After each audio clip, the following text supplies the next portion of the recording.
อ่ะสบายดีเพื่อนๆติดตามการเรียนวิดีโอแบบเร่งรัดซึ่งในวิดีโอนี้จะว่าเรื่องการแนะนการนำใช้ Civil 3D 2019ซึ่งใน Civil 2019นี้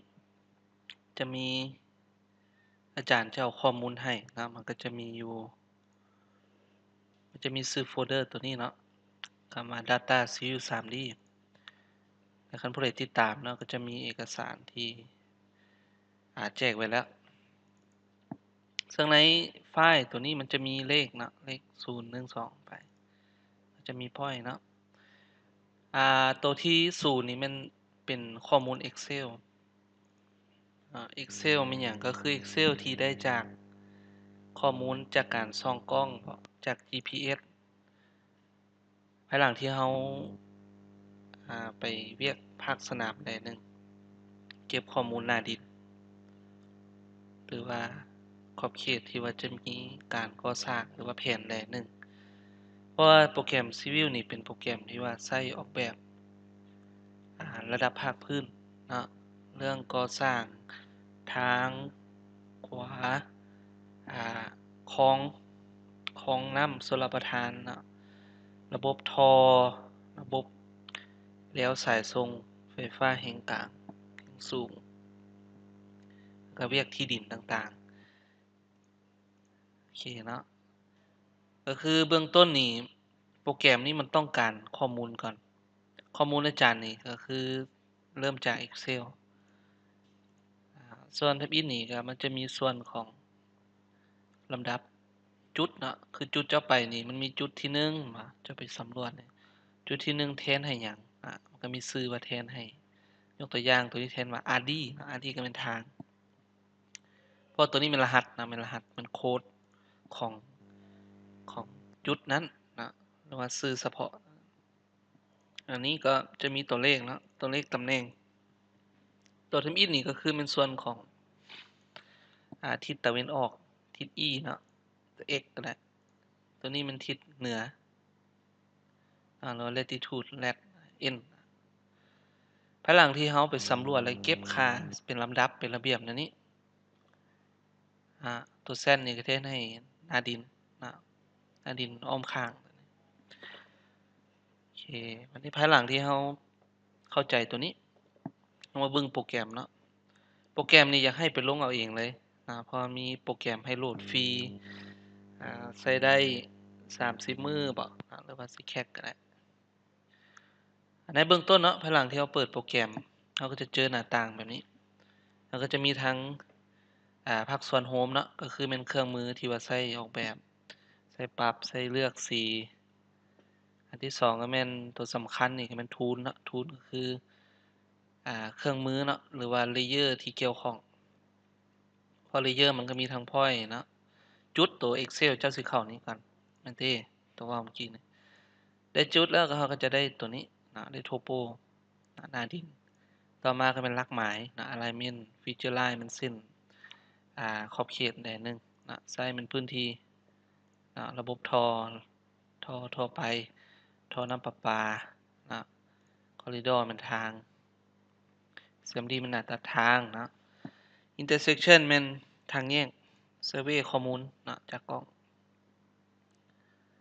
นี่เป็นส่วนประกอบเนาะกรณีเขาลงไปปิดนะเขาลงไปกดตัวนี้นะเจ้าก็เปิดตัวนี้คืนส่วนสำคัญที่สุดมันต้องมีตัวนี้แหละนะมี Prospector เวียกนะมีเวียก Setting ก็ตั้งค่าในเบื้องต้นเนาะให้เข้าไปหา Insert ก็เป็นข้อมูลเนาะเพราะเดี๋ยวนี้หน้าจอเจ้ามันยังว่างอยู่บ่มีข้อมูลหยังให้ Insert แล้วเลือกเอา Import หรือว่า Point from file กดเครื่องหมายบวกนะบวกไปหาไฟล์ที่เจ้าโหลดนำFacebook นะแล้วนำเน็ตมาหรือข้อมูล Excel เจ้าติอาจารย์ก็ว่าอยู่ Civil Data เนาะจะมี point ตัวนี้นะนามสกุลนี้เวลาเขาเสียเข้า Civil ต้องได้พยายามเปลี่ยนให้เป็น .csv เนาะแล้วก็เลือกให้มันถูกกันเอาเปลี่ยนเนาะวันนี้ภายหลังที่เอาเข้ามาแล้วเนาะ เราก็มาเบิ่งรูปแบบของข้อมูลเราเนาะว่าข้อมูลเราเรียงแบบใดคือข้อมูลอาจารย์เอาเข้ามาก็จะมีทาง point เนาะ en นะระดับหน้าดินกับโค้ดเนาะ description ก็แม่นตามนี้แหละเลือกเอาตัว PEN-ZD กดโอเคภายหลังที่เราเข้ามาแล้วโปรแกรมนี้ให้มาเบิ่งอยู่ด้านนี้ด้านซ้ายนี่มันจะมีบวกแล้วมันจะมีตัวหนึงเขียนว่า all point ขึ้นมาไอ้ตัว all point นี่ก็เป็นข้อมูลนะคันมีจุดดำก็มันมีข้อมูลนะก็บางคนเนี่ยกดเมาส์ปุ่มกลาง2เทื่อกดรัวก็ได้นะมันก็จะซูมไปหาจุดนั้นหรือจะคลิกขวาเลือกเอา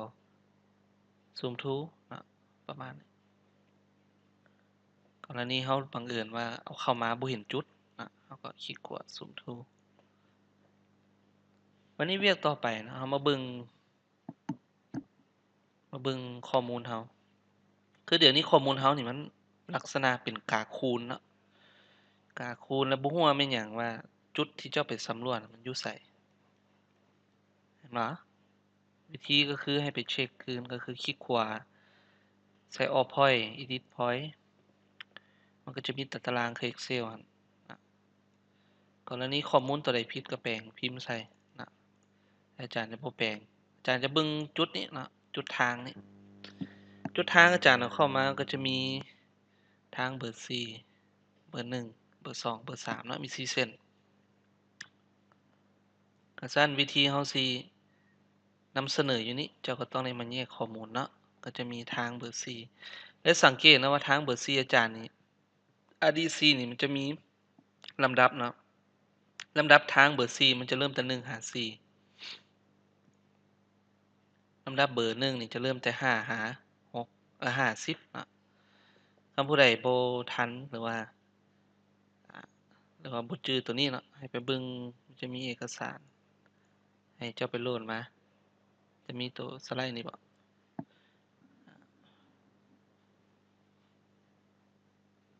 ก็จะมีตัวนี้ว่าอาจารย์อธิบายว่าRDC เริ่มแต่1หา4จังซี่นะเรียงตามข้อมูลก็อาจารย์จะไปตามสไลด์นี้แล้วเรามาเบิ่งต่อกลับมาคืนเมื่อเราเห็นข้อมูลที่แอดเข้ามาแล้วเราก็สามารถสร้างกลุ่มทางเนาะกลุ่มข้อมูลคลิกขวาใส่ point group เลือก new ตั้งชื่อใส่ name เนาะว่าเมื่อกี้นี่เราเขียนว่า RD4 ก็ได้นะตามข้อมูลเดี๋ยวเลือกเอา include นะติ๊กตัวที่ 4 เขียนใส่ว่า RD4 ให้มันถือกับชื่อโอเคเนาะเวลาเราแยกชื่อออกมาเนาะมันจะมีคำว่า RD4 ปรากฏและอยู่ในข้อมูลหน้าจอเรานี่ก็จะมีจุดที่เจ้าแยกออกมาเราก็จะรู้ว่าRD4 เจ้านี่อยู่เขตนี้เบิ่งต่อเนาะเราก็ต้องได้แยกให้มันครบอันนี้ RD1 code เขียนให้มันถูกเฮ็ดให้มันครบเนาะ RD1 RD1 ก็อยู่นี้แอนที่อีกเนาะเป็น RD3 code RD3 แล้วสุดท้ายเนาะก็แม่น RD2 ตามเอกสารก็ได้นะโอเคเนาะนี่ภายหลังที่เราแยกได้แล้วเราก็จะเห็นว่าจุดจากกากคูณธรรมดาก็จะมีจุดตำแหน่งที่เกี่ยวข้องมันนี่มาสืบต่อเนาะคือเดี๋ยวนี้นี่ทางหรือว่าจุดทางเจ้านี่มันบ่เห็นแล้วทางเนาะมันมีแต่จุดซื่อๆซั่นวิธีเราสิแต้มหรือว่าขีดเส้นขีดแล้วทางแล้วก็พิมพ์คำสั่ง pl enter ขีด pn enter ให้เขียนเลขทางจะใส่คือเลขทางนี่เบอร์4กันเนาะเขียน1 -4ที่ลำดับ RDC มันเริ่มแต่ไปใส่คือเนาะ RDC เจ้านี่เริ่มแต่1 -4ที่เจ้าก็เขียนตามนี้1 -4เตอร์โปรแกรมก็จะขีดให้เลยอัตโนมัติเตอร์หรือว่า excap ยกเลิก2กด escape หลายเทื่อมันยกเลิกวันนี้เราสิไปต่อเนาะ pl ขีดpl enter เนาะขีด pn เขียนเลขของอันที่1เนาะอันที่1เริ่มแต่เลข5 50เราจะขีดออโต้ให้ escape หลายเทื่อเฮ็ดไปมันครบเนาะขีด pn 11ลบ16นะอันนี้มันของเบอร์อันที่2โอเคเนาะ escape สุดท้ายมัน pl ขีด pn อันที่3ก็คือ17หาส่วน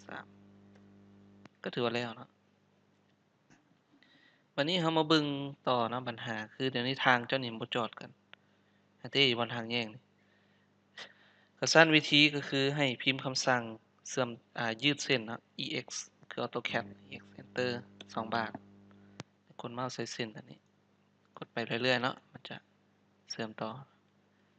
อาจารย์กดตัวนี้พยายามเลื่อนจอมานำให้มันเห็นจุดสุดท้ายตรงนี้นะกดตัวนี้โอเคแล้วตัวนี้ก็หมดถือว่าแล้วเนาะจุดเชื่อมต่อครับก็ซั่นเราก็จะเห็นว่าทางเบอร์1เป็นแล้วนะนี้เบอร์4เป็นอันนี้ไปตามนี้แหละวันนี้หัวข้อต่อไปเนาะเราจะเว้าเรื่องการนำเสนอ Surface นะหรือว่าหน้าดิน Topo หั้นหน้าดินธรรมชาติมาเบิ่งหัวข้อตัวรูปนี้คลิกขวาใส่ Surface Create Surface และโอเคเลยตั้งชื่อก็ได้นะบ่ตั้งก็ได้เพราะโปรแกรมมันจะตั้งว่า Surface 1ให้กดเครื่องหมายบวก3เทื่อมันเด้1 2 3แล้วก็คลิกขวาใส่ Point Group เลือก Add อาจารย์ก็เลือก Add All Point เนาะเอาข้อมูลนะทั้งหมดแล้วก็จะได้ Topo ของหน้าดินธรรมชาติจะเป็นรูปแบบนี้นะมันจะมีเส้นคอนทัวร์มันเด้แล้วก็เส้น boundary นะสีเขียวนี่อันต่อมาเนาะเอาก็ว่าเรื่องการปรับเส้นคอนทัวร์ก่อนเพราะมันเป็นเส้นบ่ต่อเนื่องเนาะอยากหักไปหักมานี่คือกดใส่Topo Surface เนาะคลิกขวาเลือกเอา Property Surface Property แล้วก็แปลงอยู่บนสอนี้ก็จะมีคำว่า Contour แล้วก็มาเบิ่ง Smoothing แล้วก็เลือก Tool เนาะสไลด์ตัวนี้ขึ้นไปจับและสุดท้ายก็แม่น Contour Depression นี้เลือก Tool เนาะโอเค Apply นะเราก็จะเห็นว่าเส้นคอนทัวร์ของเขานี่ก็จะโค้งไปตามระดับหน้าดินแล้วก็มีเส้น depression เนาะก็คือตรงอาจจะเป็นพื้นเรียบเนาะตรงนี้พื้นมีสโลปโอเคก็ถือว่าจุดตัวนี้ของบ่ใช่แล้วนะจุดมันจะยุ่งเนาะเราก็ปิดตัวpoint นี้ออกไปเข้า property นะคลิกขวาแล้วก็ปิดตัว point basic เป็น none เพื่อให้มันเป็นระเบียบวันนี้เรามาเบิ่งการนำเสนอข้อมูลของหน้าดินเนาะเพราะเดี๋ยวนี้คอนทัวร์เจ้านี่เป็นเซนส์น่ะแต่บ่รู้มีหยังเราก็กดใส่ตัวนี้ติ๊กเอา Add Level แล้วก็เลือกเอา